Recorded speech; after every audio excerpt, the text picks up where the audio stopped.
अगर आप class 10th में हैं तो ये वीडियो सिर्फ और सिर्फ आपके लिए होने वाली है। जैसा कि आपको ये क्वेश्चन दिख रही है कि श्रेणी क्रम संयोजन क्या है। ये क्वेश्चन जो है आपके बोर्ड एग्जाम में 6 मार्क्स के लिए पूछता है, जो बहुत ही इंपॉर्टेंट क्वेश्चन है।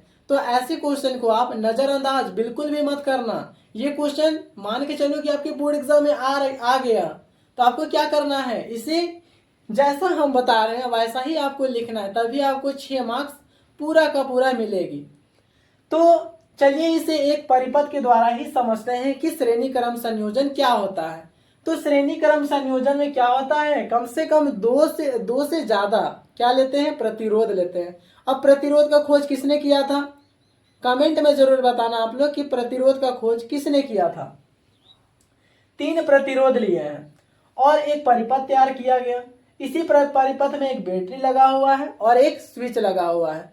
तो इसे हम परिभाषा में कैसे बोले जो सुटेबल लगे, अब बिल्कुल आसान तरीका से समझ में आए।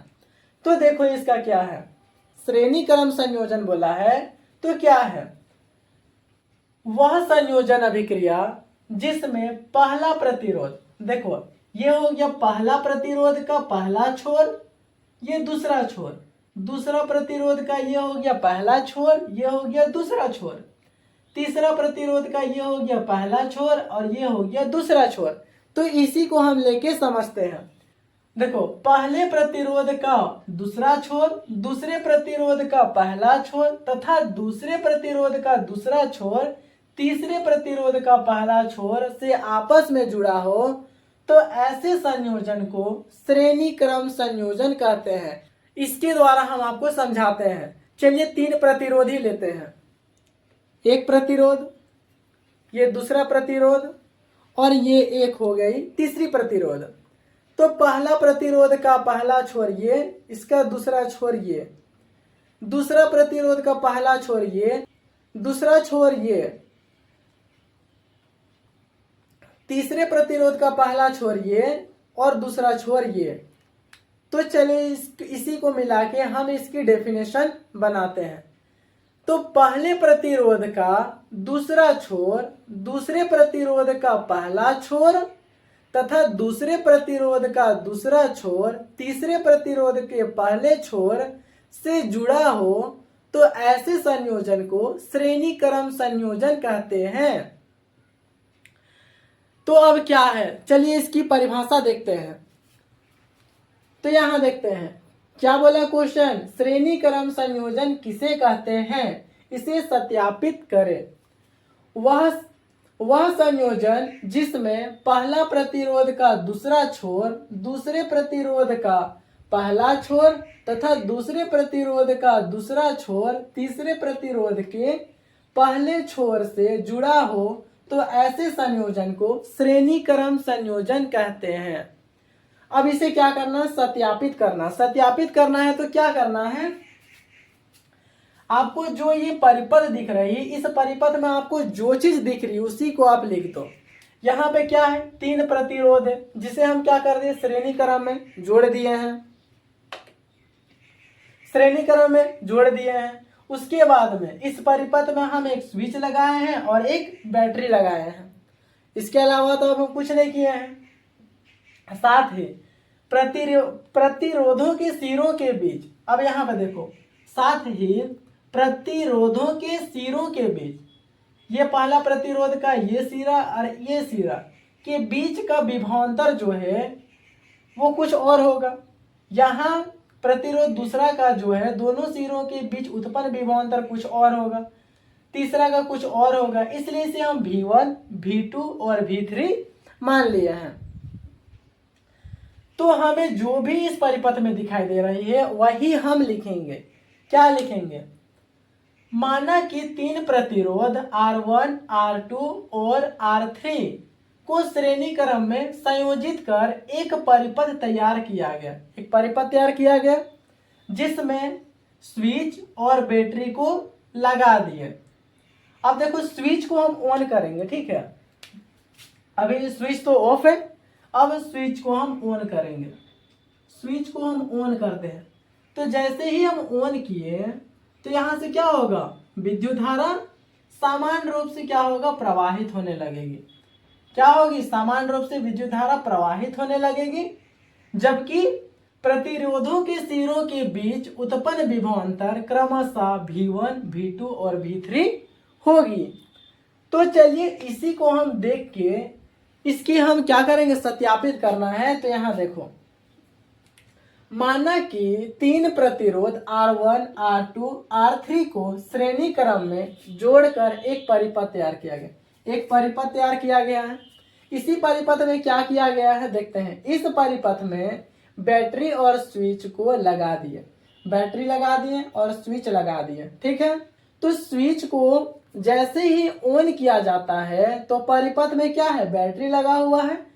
तो बैटरी लगे होने के कारण परिपथ से विद्युत धारा समान रूप से प्रवाहित होती है, एक समान रूप से प्रवाहित होगा।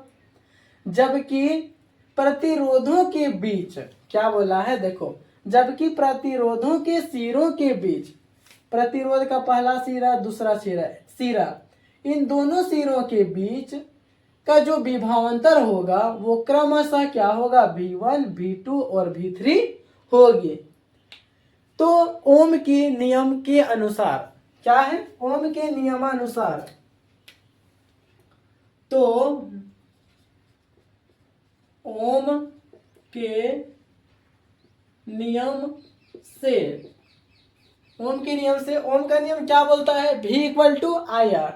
तो यहां का हम क्या करेंगे, V1 क्या होगा,